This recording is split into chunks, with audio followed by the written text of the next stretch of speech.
Энэ сарын 17-нд буюу өчигдөр Бэн тамир спортын газрын Бэзаланд Монгол Цэргийн өдөр зэвсэг түвшний 98 жилийн ой, Алхын голын 1939 оны байлдааны ялалтын 80 жилийн ой баяр зориулсан хүчдүүхийн барилдаанд Булган аймгийн Орхон сумын харьяат Кардиш компани, Булган хан дэвжээний бүх аймгийн арслан Төмөн Дэмбэрэл, Булган аймгийн Сэлэн сумын харьяат Ингэт Орд конструкшн компани бүх аймгийн арслан Ган Төмөр тэргүүт аймгийн арслан 7, аймгийн зан 2, аймгийн начин 12, сумын зан болон залуу бүгчүүдийн оролцсон 64 бүхийн барилдаан амжилттай болж өндөрлөлөө.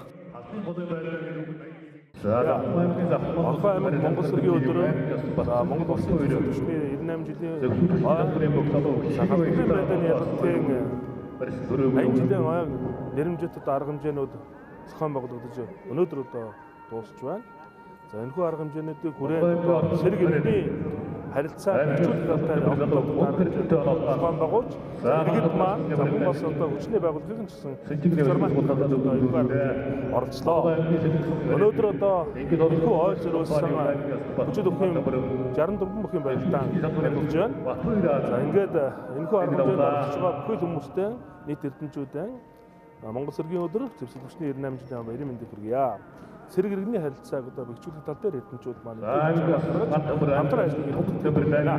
Монгол Цэргийн өдөр зэвсэг түвшний 98 жилийн Алхын голын 1939 оны байлдааны ялалтыг 80 жилийн арга хэмжээний хүрээнд зохион байгуулж байгаа нэг ажил бол одоо хүчтүүхийн барилдааны өнөөдөр болж байна.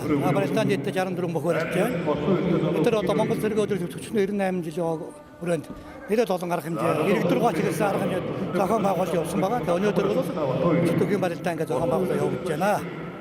За ингээд эрдэмтдүүд орхонжуудаа Монгол Цэргийн өдөр зэвсэг түвшний 98 жилийн төгөөлтөд аймгийн хаан Цэргийн штаб нэрийн өмнөөс хойсоо ирүүлэн газраас хамгийн сайн сайхан хүсье. Эрдэмтдүүд мөн амьдарч байгаа ахмад дайчид бэлтгэл болон чөлөөнд байгаа ахмад дуудаа Цэргийн хөргөн та нартаа хамгийн сайн сайхан хүсье ингээд та бүхний минь сансан бүхэн сэтгэлэн бүтэж хиймэр дундаа Улаанбаатар болтугай. Хүчит өхөн барилдаанд Булган аймгийн Орхон сумын харьяат Кардиш компани, Булган хан дэвжээний бүх аймгийн арслан Булган эрдний Төмөн Дэмбэрэл 6 даван төрүүлж, Өөрхангай аймгийн 9 зүүн сумын уугуул, Орхон аймгийн Баян өндөр сумын харьяат, уулын баяжуулах Эрдэнэ дөдөр хөдрийн ил уурхайн бүх аймгийн арслан Тавхан Жолон гэрэл 5 даван үзүүлсэн бол их шөвгөн дөрөвт Булган аймгийн Орхон сумын харьяат, Johnson Construction Limited Motors компани, Булган хан дэвжээний бүх аймгийн арслан Инкотын сумын, Орхон аймгийн Тэс сумын харьяат Step Trade компани бүх аймгийн нэмэх начин Зэдэн доржийн Болдбаатар нар туслах шалгарсан байна.